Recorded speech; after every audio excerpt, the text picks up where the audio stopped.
Part 3 of Travel Geek Documentary Thailand finds me on my favorite island, Koh Samui, first by ferry, then by motorbike, and finally by foot, as I dine on local cuisine, discuss local traditions, discover hidden art histories in strange sculptures, discover some odd geological rarities, hover over the ocean and take on porpoise-like swimming powers, visit a crocodile farm, slap venomous pit vipers for fun, and end my night at Lamai Road for more food, a nightly bazaar, and an action-packed Muay Thai match.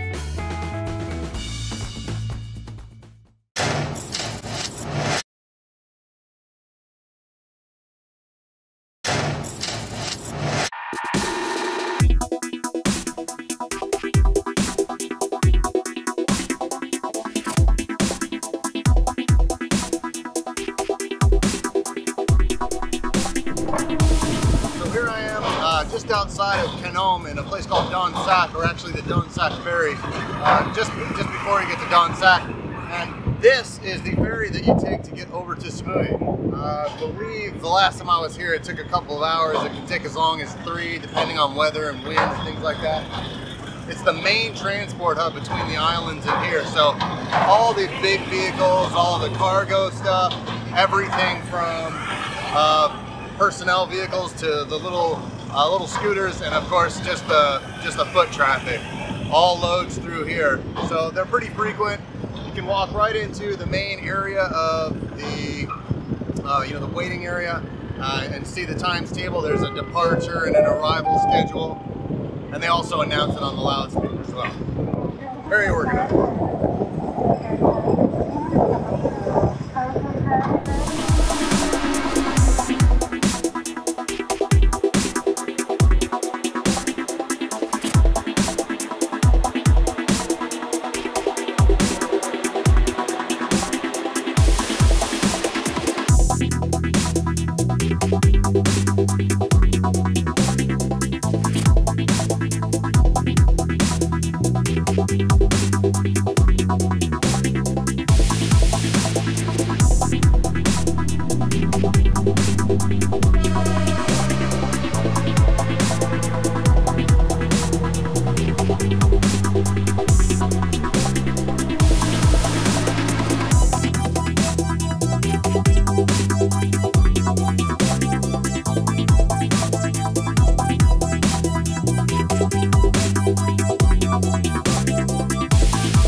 On the ferry on the way to Koh Samui in southern Thailand, and the view is definitely worth the trip. But the other things that kind of make it worthwhile is it's not terribly expensive. For instance, the ticket itself costs, I think, 150 baht per person, anywhere from 75 to 100 extra baht for a motorbike, depending on the size of the motorbike. If it's a small one, I think you get the lesser of the two costs. All along the way, you see what you would never really see from land, is in terms of like all the little islands that are never really spoken about when you're talking to other travelers about Thailand. But they really are picturesque when you look at them. Heading to Koh Samui, you can kind of see the outline of the island itself. But essentially, while you're on the way, it's also an interesting level of comfort that comes with it. There's the bottom deck is where you park your vehicle or drop off your gear. The second deck is kind of like a lounge deck where they've got television and other kind of entertainments and things like that. There's a small little convenience store inside. Most people enjoy a beer on the way. And then the top deck where you can actually sit on the very, very top deck of the boat. There's a sort of green cover or whatever that allows you some cover from the sun, but essentially it's out in the open air. All of the decks are comfortable. I've never really seen a full boat the entire time I've been traveling. I've made this trip I don't know how many times. I used to come to Samui every weekend when I lived in southern Thailand in Suratthani, and every time it's always epic. You always see something cool each time.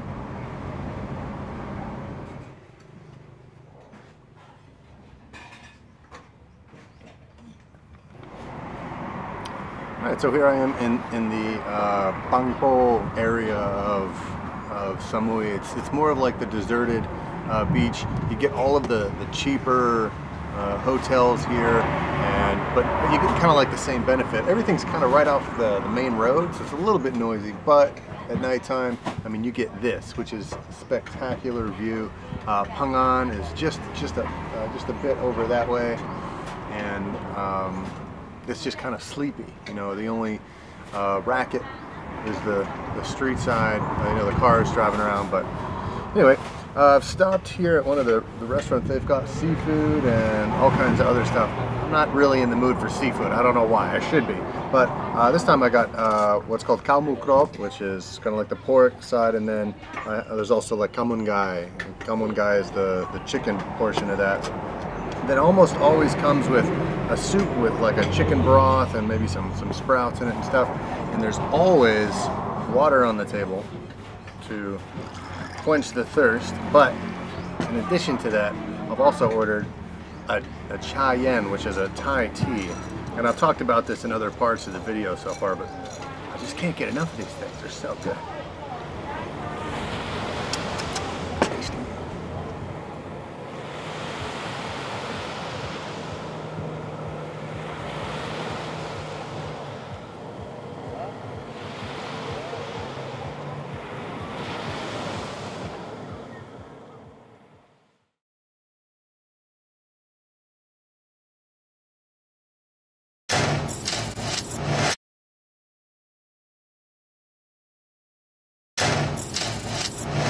All right, so here we are at the location of Koh Samui's most memorable geologic structures. Why are they so memorable? Well, there's actually a story behind that.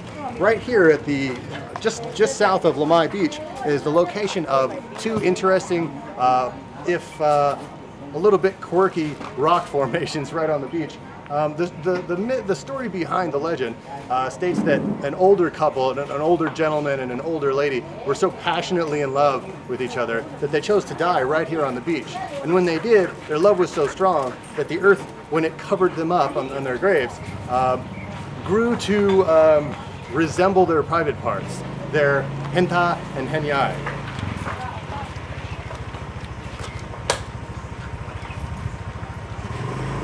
So once inside the hentai henyai, you can walk up and to the right, and you'll see the male of the two structures, and you can walk basically straight in and down the rock a little bit, and you'll see the female of the two structures.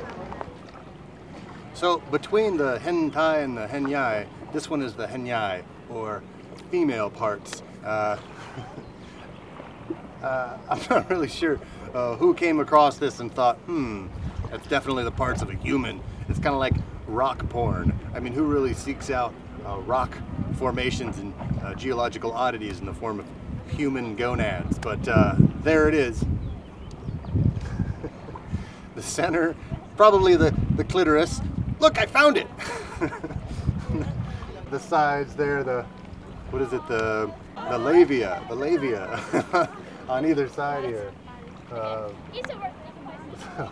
I think they're rather displaced. I'm sitting on what would be like the right leg, and then the left leg is here, and clearly it's a hell of an attraction.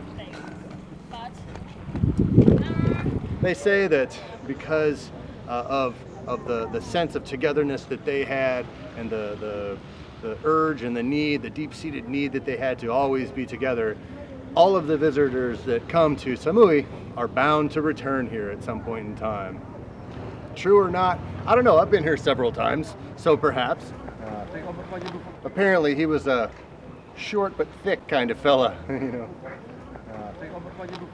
Clearly pleased his lady, because here they are laden in rocks thousands of years later.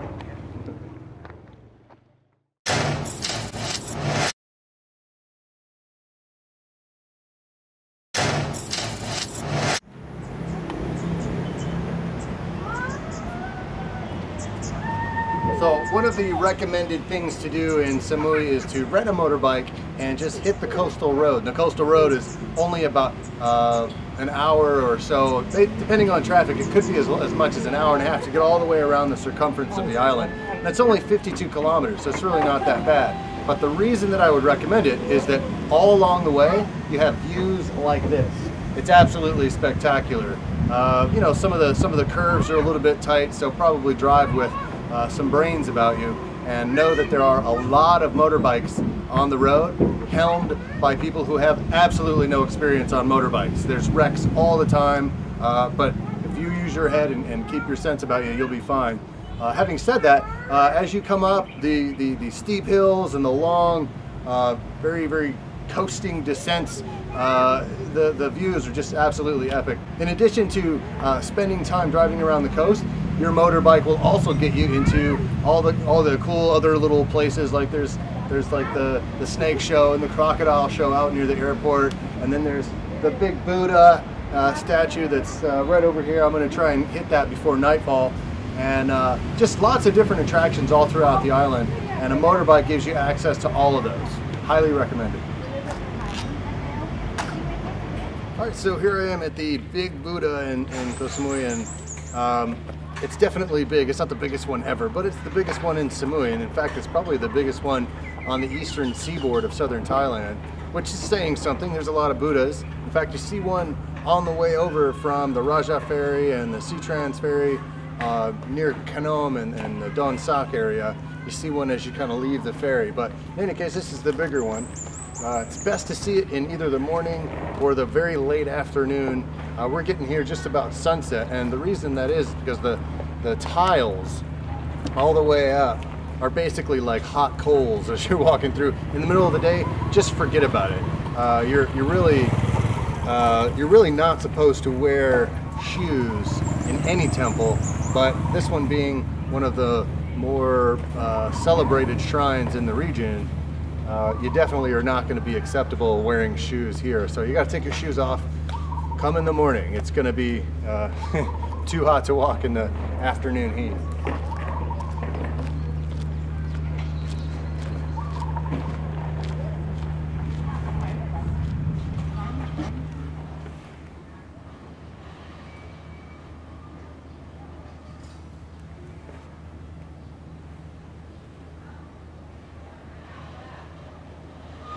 Once you're up here, you can see the planes flying right over.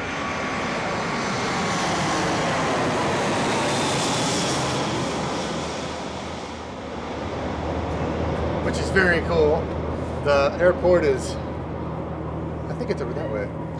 In any case, there's bells that line the outside of the shrine itself, and what you're supposed to do customarily is just walk by, and there's a block of wood right about here, a bamboo. You just walk by, hit each one, releasing the prayers that were initiated during their initial, I don't know which, casting, when they casted the bells themselves. And generally it's left to right. There's a lot more construction than there was here in 2010, the first time I was here. In fact, I got this bracelet right here in 2010 from a monk who blessed me as I came through my first time. It was a pretty cool experience.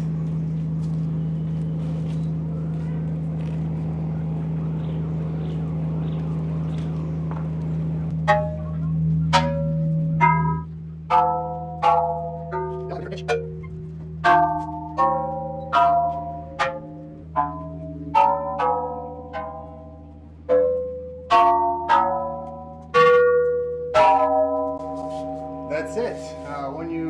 When you pass by the Buddha the first time, you're supposed to do a Y, and then you can do it 2 more times. Traditionally, there's like a 3 is very particular to the Buddhist and even the Hindu religion. But when you're finished with your stick, after however many turns you do, you just put it right back over there in the stick pile and consider yourself blessed.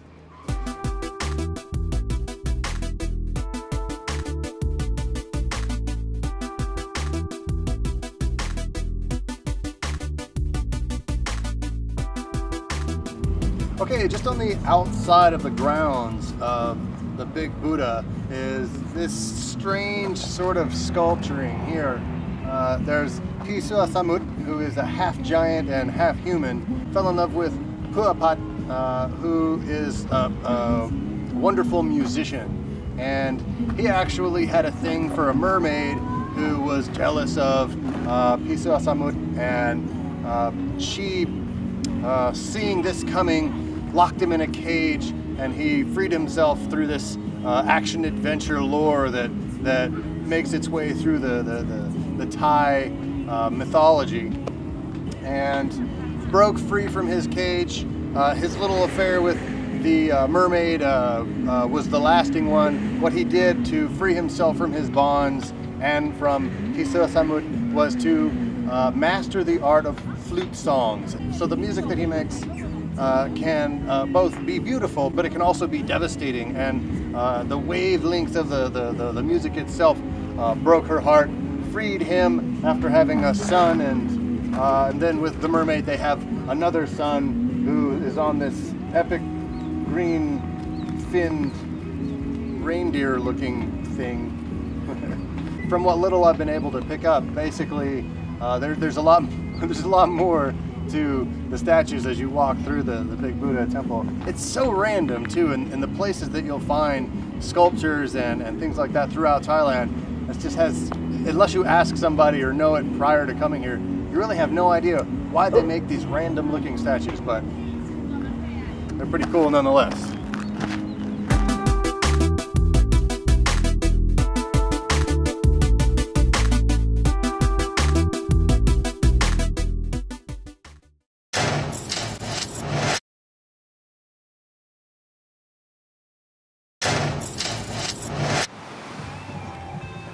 So here I am in Koh Samui. I'm about to do the skyboarding. Flyboarding. It's all in the sky once it's off the ground. So normally, James assures me that it's just about 3 meters up, but he's gonna burn it up today and send me, what was it? How many 10 meters? meters, 12 meters. 10 to 12 meters up. For all you Yankees out there, that's 36 feet in the air, which is pretty nuts. And how long does it take to train for? About 3-4 minutes to understand after it's going to work. You're going to fly. Yeah?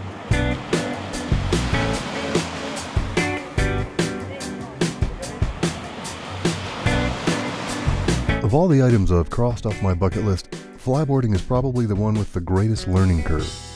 Using only the feet and bending the knees is not a terribly intuitive way to aim oneself, but if Iron Man can do it, so can the Travel Geek.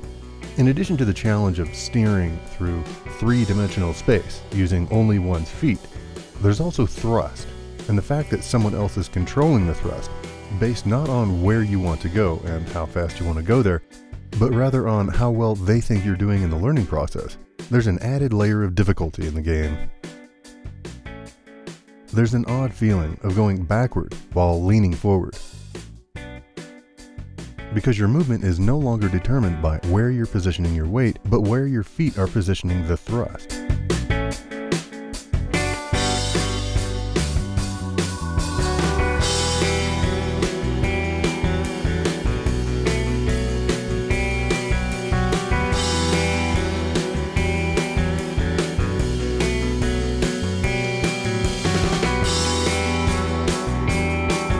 Eventually, I did get to the point of staying vertical. Or maybe not.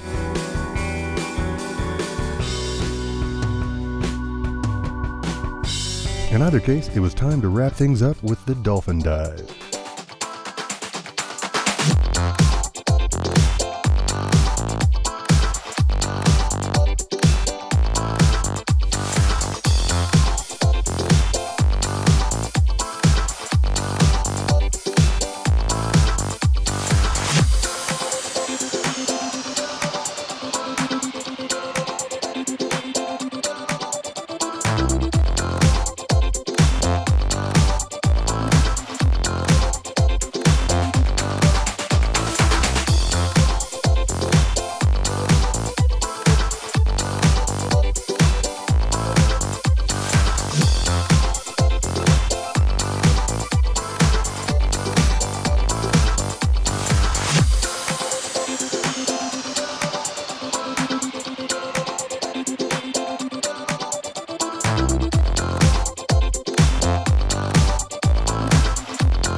Man, that was so amazing. I know it probably doesn't look like a lot from here, but that was like nothing but action out there. That was phenomenal. That was epic. So we got a little bit sponsored for this trip, but if you want to do this, you want to go to James Jetstars, it's $45 about for 10 minutes and a 5-minute training session. 1,000 more baht for 20 minutes, and I think 1,000 more baht for 30. I'd go with the 20 minutes. 10 minutes probably isn't enough. It's a lot of fun. You feel like Iron Man. Pretty badass. Oh, it's epic.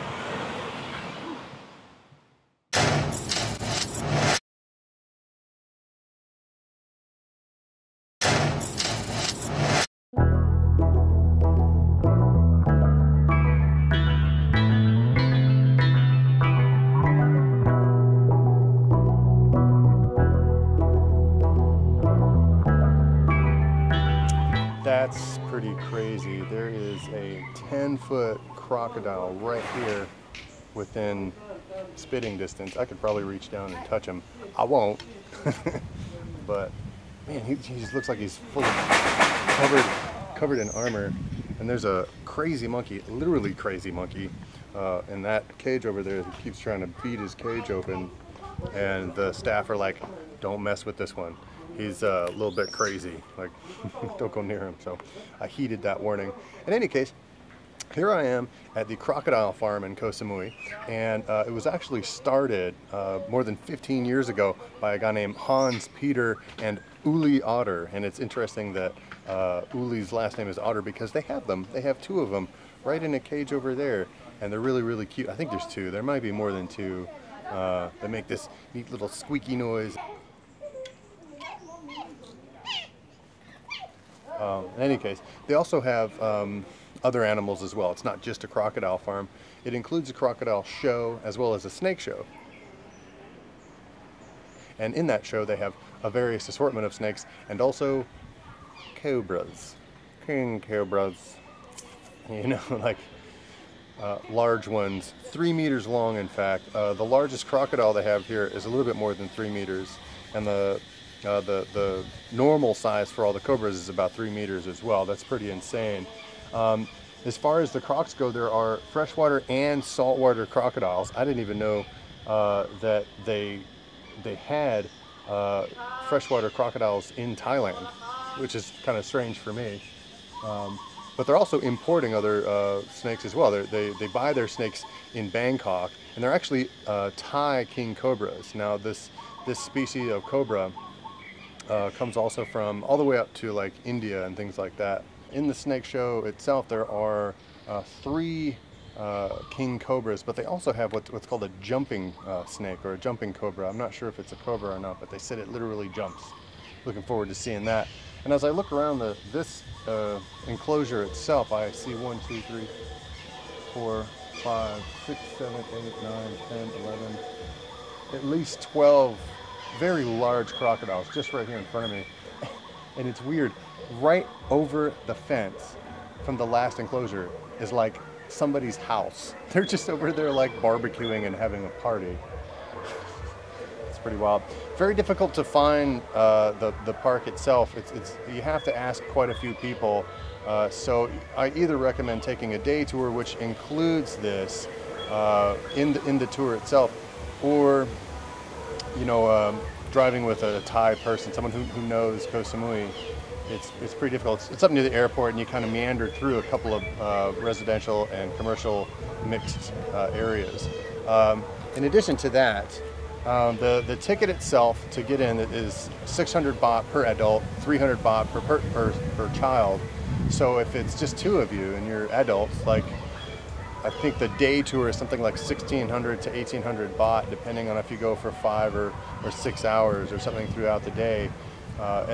So if a ticket for 2 into the show is 1,200 baht, I don't know, you might as well get the day tour. It includes the show and several other things, so it's pretty good value. I think they get discounts for bulk, and in some cases the agencies require that a certain amount of people are on that tour before they will leave. So make sure that your agency, make sure you ask them whether or not they require a certain number of people first. Anyway, show's about to start, so I'm going to head over that way. The show is actually pretty cool. The host is funny, too, inviting me into the cage as an assistant. Okay.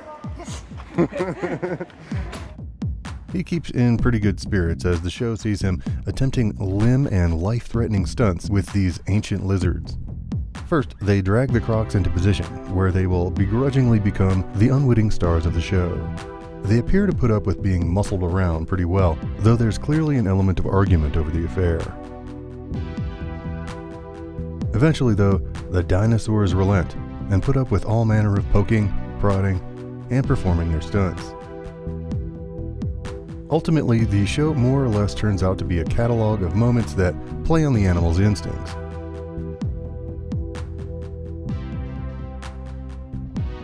If you rub the snout, for instance, the croc opens its jaws. They'll keep their jaws opened until a noise or other stimuli triggers the snap. But regardless of the consistent, habitual actions of the reptiles, it's cool to see how the trainers have wielded the power of these highly evolved killers. Put his hand into the mouth of crocodile. 1, 2, 3. Oh! Are you okay? Yes. Alright, clap your hand for the trainer. Wow. The announcer is adept at building up the suspense and getting the crowd involved in the show. Then they drag in the older crocodile, a 35-year-old female that somehow allows the trainer to stick his head in her poised jaws.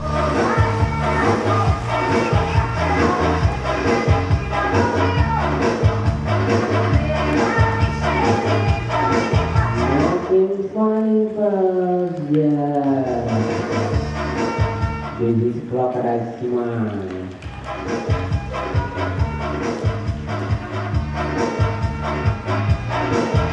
Oh, he sure you put your hand inside. But for the big one, how do you use it? I think now it's good. It's good.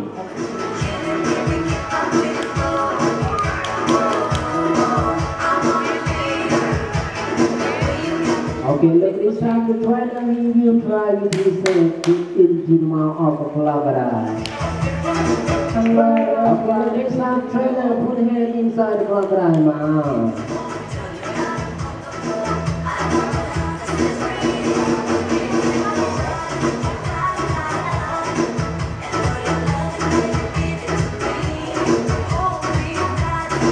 Are you ready?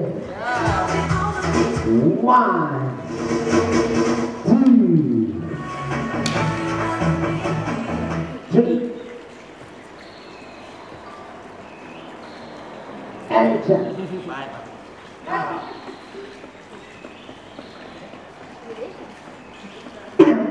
Wow, oh, well. Alright, clap your hand for the trainer. When they have the mouth open, they're cooling down. บอกเขาหน่อยครับว่าเวลาเขาขึ้นมาข้างบนสัญชาตญาณเขาคืออ้าปากให้นกมาจิกกินไอ้พวกปิงพวกอะไรอย่างเงี้ย So this is the one with the largest of all of the crocodiles in it, and they're big. He said the oldest one is 70 or 80 years old, which is pretty impressive.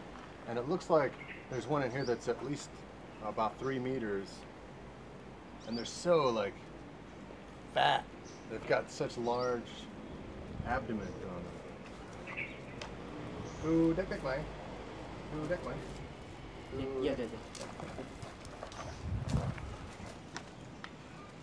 Oh, gavial. Oh, right, yeah, the long thin snout, and they have kind of like a nut-shaped rock or something on the end of his mouth with his nose.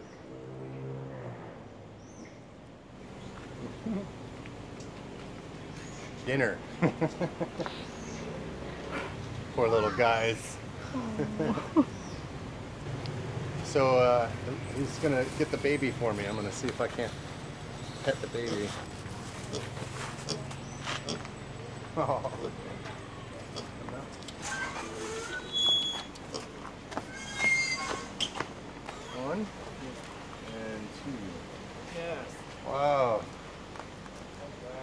Look at those snappers. He left me alone with it. They're very smooth. I'm assuming they're very smooth when they're babies because he feels like he's going to roughen up. It seems like he really wants to turn around and bite me.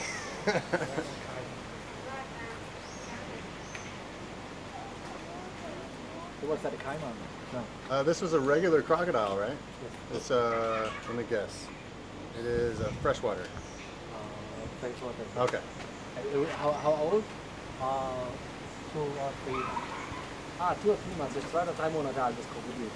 It's very cold. It's cool to the touch, also, and he seems like he's full of little muscles. He's very solid, and he's got little claws.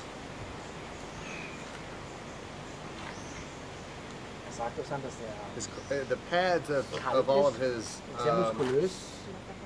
the pads of all of his hands have rough patches on them so that he can grip. He's scaled from head to toe. He's got 2 tiny little knobs in the front that make up the nose, and the large muscles on the skull behind the eyes are not nearly as developed as the larger ones in there. Is this a male or female? Oh, you have to look inside to find out. So you can't tell if they're male or female unless you investigate further. He's very cool. Does he have a name? No name.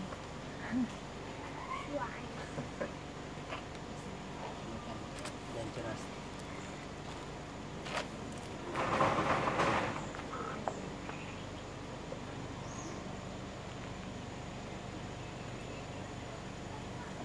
So what he's doing now, that is a reflex for the birds to clean the teeth. Yeah, I guess they sit there with their mouths open waiting for the birds to come in. Yeah, what he's just provoking here. Yeah, he's trying to get him to bite it, I think.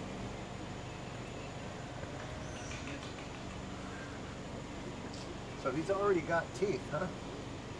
He's already got teeth that are maybe about 2 millimeters wide and the same length. They're almost clear. You can almost see through the teeth.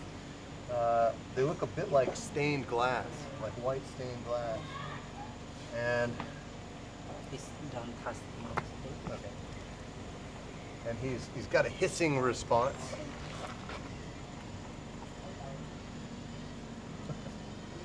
He's got 4 very strong knobs at the back of his neck, and you can feel it when you put your hand on his neck. You can feel that flex up and tense up. That's from where he like jerks back around. He looks like he means business even at like a couple of weeks old.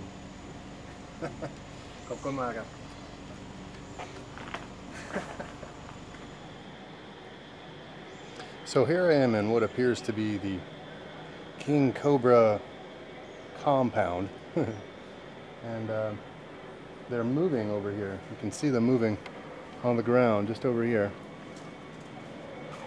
And they're very excited. They pretty much just want to get out of sight. There's 1, 2, 3, 4, 5. There's probably 6 or 7 of them in here. They can hear me speaking and smell my presence. Probably even feel me walking as I come up. But what I find interesting is that they're very, I mean, for aggressive snakes, and they are aggressive snakes, they're very standoffish. They will avoid conflict whenever possible as an automatic kind of a default response to basically every proposed threat. It's interestingly though, they have little bumps on them. I'm not sure if that's a health issue, but I'll check that out.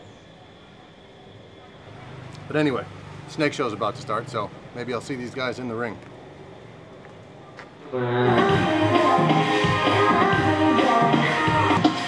Okay, stop. Asking around, it appears that the bumps on their bodies weren't likely from a change in diet or being in captivity, but rather from jabs and poking. It seemed likely that they were raised areas from scarring or infected scales where they had been stabbed by the snake tongs. Interestingly, this gives rise to another question. Snakes molt, or seasonally shed their skin. Scientists call this ecdysis, but it's also known as sloughing in some circles. They do this as they grow to remove parasites, rejuvenate the protective scales, and to repair wounds, which makes one wonder how fresh or deep these wounds must be in order to still be present on the snake's bodies. Seen on the logo of the World Health Organization, the American Medical Association, and frequently on the sides of ambulance companies, the snake appears to wrap around a rod. This is actually based in mythology surrounding Apollo's son, Asclepius, the god of medicine and healing. The rod is therefore called the Asclepian rod. The essence of the mythology comes down to the healing process that snakes undergo during ecdysis. Be careful your head. Yes. Yeah. Wow. Already. Yes, now look. He need to control Cobra up and Mr. Pet he keys Cobra show you. Oh. Keys. Okay, thank you, Kopunta. And this one. Hey, wake up, no sleep. Yeah. You can do or not this one. Just be careful with your mouth. Yes.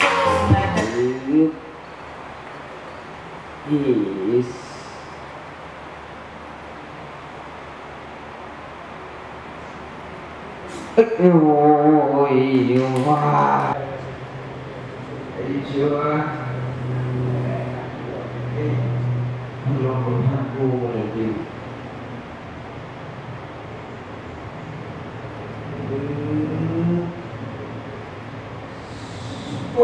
Okay, thank you, Kopunga. Yeah. Inside nothing there, only plastic for cobra feeding. Huh? No, nothing there. Two.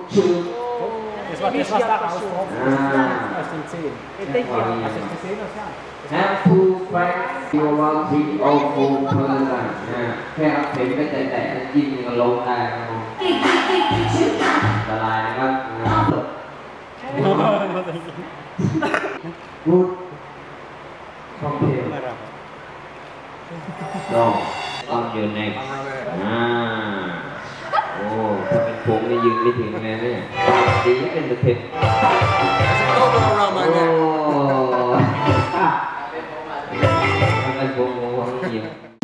When they're done tempting their fate with a band of not-so-merry cobras, out come the pit vipers. These snakes are even more aggressive than their hooded cousins, even attacking the snake rods and refusing to let go. Just as deadly as cobras, their venom can kill a 1-ton horse in 30 minutes. Ready,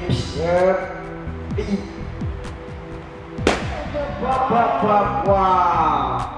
Are you okay? Oh. Somebody would you like... The poison works as a rapid coagulant of the blood, essentially turning it into a sludge that makes it impossible to flow through the veins. No blood circulation means no cellular respiration. No cellular respiration means the body is starved of oxygen, and the body essentially suffocates right through its own seizing cells. An excruciatingly painful process that makes for an equally unpleasant death. Somehow, my sponsors roped me into getting into the cage with the trainers, and, of course, the already agitated serpents. This wasn't my first brush with highly poisonous and aggressive snakes, however. Do a Google search for venom-spitting cobra in my kitchen to find the YouTube video of, well, finding a venom-spitting Malayan cobra in my kitchen. In my time living in Southeast Asia, my experience has been that poisonous snakes are about as prevalent as feral cats. I'd see them in my backyard in southern Thailand and while jogging through my neighborhood in Malaysia, so I assume that the entirety of Indochina is no stranger to these beautiful and deadly creatures. As the trainers conducted daring feats to please the crowd, I worked up the nerve to slap one of these fellows in a show of reckless entertainment. It was quite unnerving. Thank you, so thank you. Yeah. Joking, yes. Don't worry, don't worry. And in Samui have good hospital. Yes. Asiatic rat snake have everywhere in Thailand. In Samui have two, yeah. So you about 2 meter and 3. In the hand.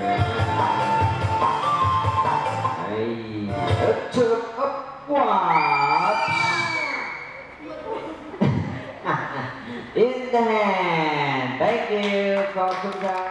Last but certainly not least, the king cobra comes out of its cage to awe and wow the crowd. The national reptile of India, the king cobra is an interesting species that does not actually belong to the same genus as other cobras, which is the genus Naja, but actually is the sole member of its own genus, Ophiophagus, or more specifically, Ophiophagus hana, also known as the hamadryad, making it what is known in the world of biology as a monotypic taxon. Threatened by habitat destruction and listed on IUCN's Red List since 2010, the king cobra is the longest poisonous snake in the world, with the longest recorded at nearly 20 feet in length. Normally adults range from 10 to 13 feet, or about 3 to 4 meters. That was a good time. Reactions of the show are pretty mixed, I think. I mean, obviously it was a great show. You get to wonder like how they're treating the animals, but I mean, I definitely wanted to check this one out. Snakes and crocs, I mean, obviously they're not behavioral animals that you beat when they misbehave. They have a pretty regular type of activity, pretty, very, I guess, trainable, but more or less predictable. And that's, I guess, why I justified coming. However, I would definitely suggest giving some strong consideration to going to the larger, smarter animal shows, kind of like the monkey shows and things like that. They might treat their animals a little differently. But for this one, very good. Very, very cool show.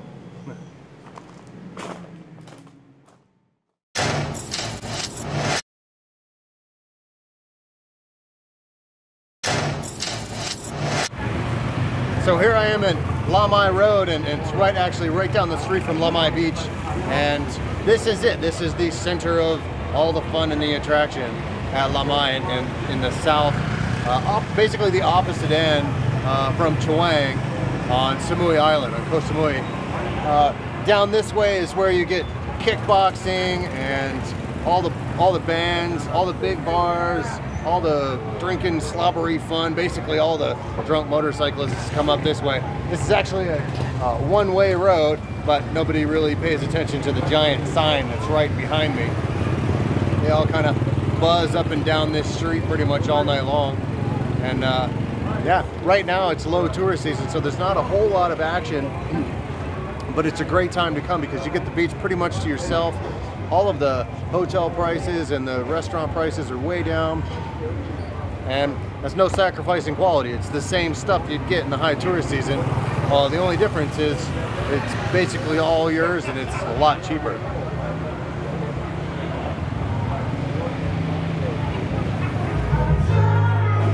All along the strip you'll find fresh seafood in Samui that they catch literally right out here on the beach in their weight netting. There's prawn, red snapper, blue crab, all kind of reasonably priced. I mean, you're gonna pay a lot for Thai standards, but definitely nothing what you're gonna pay in the Western world for the same menu.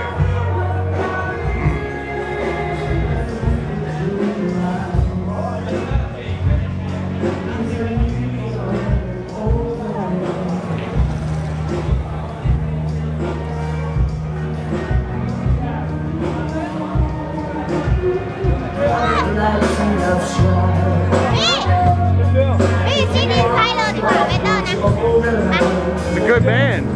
I don't know, maybe the toilet.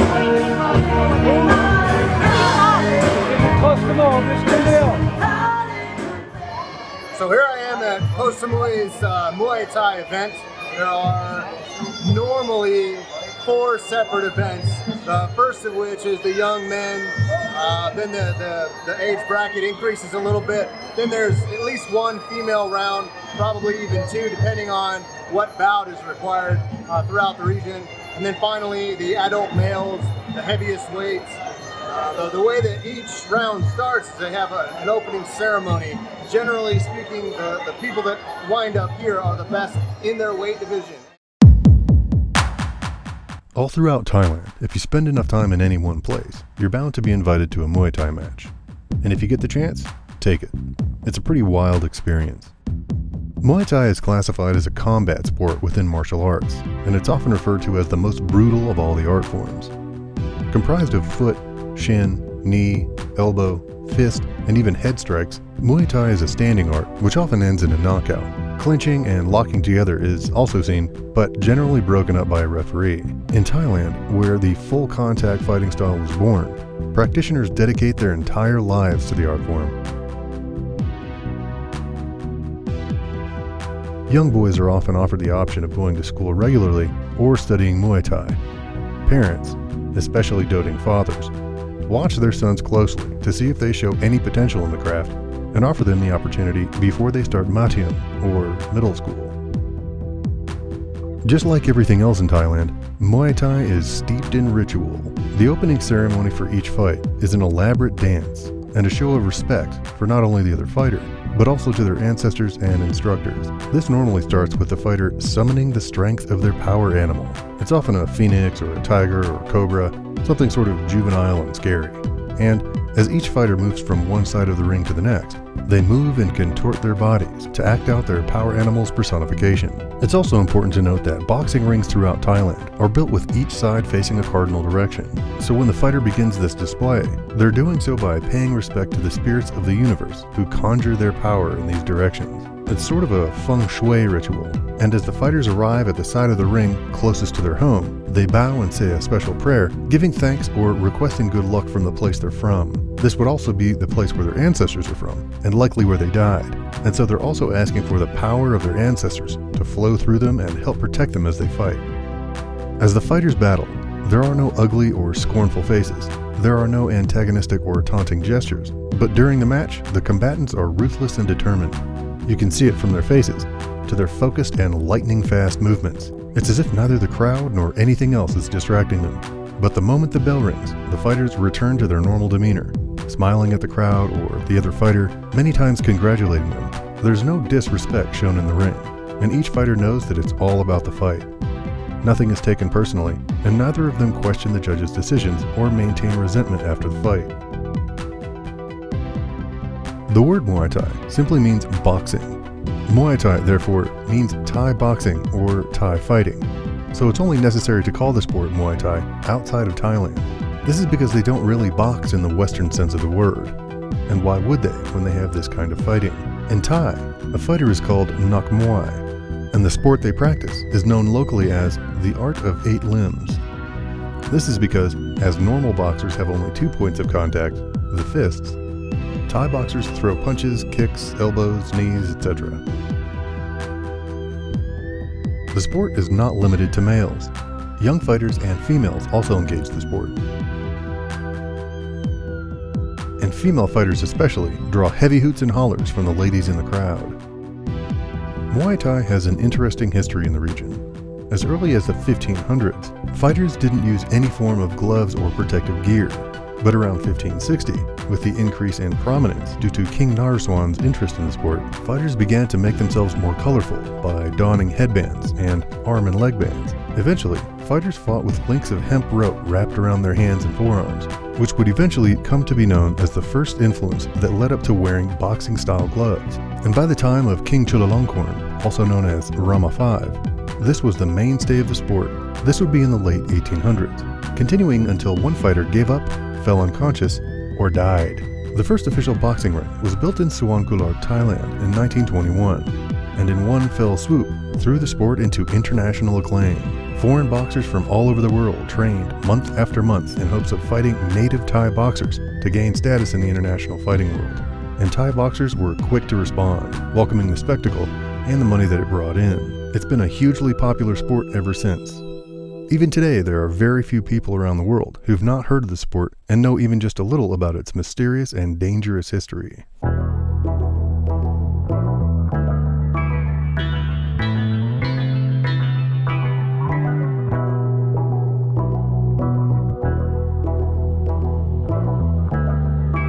March 17th is known as Boxers' Day throughout Thailand, and the legend behind it is as interesting as the art itself. The Ayutthaya Kingdom fell in 1767 when the Burmese took the Siam capital city. Many prisoners were taken back to Rangoon. Among them was a small contingent of Thai fighters. 7 years later, King Mangra of the Burmese kingdom organized a 7-day event to pay respect to the Thai and Burmese religion of Buddhism. The Thai fighters were asked to choose their best boxer to fight in front of the king. The Burmese selected their best fighter, and the match was arranged. As was the custom, Nai Konomtom performed his pre-fight ritual, also known as Wai Kru, and then proceeded to beat the Burmese fighter nearly to death. The Burmese referee declared the match invalid, saying the Thai dance was black magic, used to distract the Burmese champion. Outraged, the people demanded a show of Nai Konomtom's bravery in order to prove himself the true champion. The king said that the only way to know for sure was for the Thai fighter to bout 9 more Burmese fighters in a row, and it was on March 17th that Nai Konomtom bludgeoned every one of them to within inches of their lives. The legend goes on to talk about how Thai prisoners were released and that all of them left with Burmese wives. It's all a very emasculated rationale and simplistic show of national pride, but the one interesting thing that came out of this was that the city of Kanom on Thailand's southern Pacific shores was named in the champion's honor. And whether even a word of that story is true, the sport undoubtedly lives up to every controversial standard and holds an amazing place in martial arts history.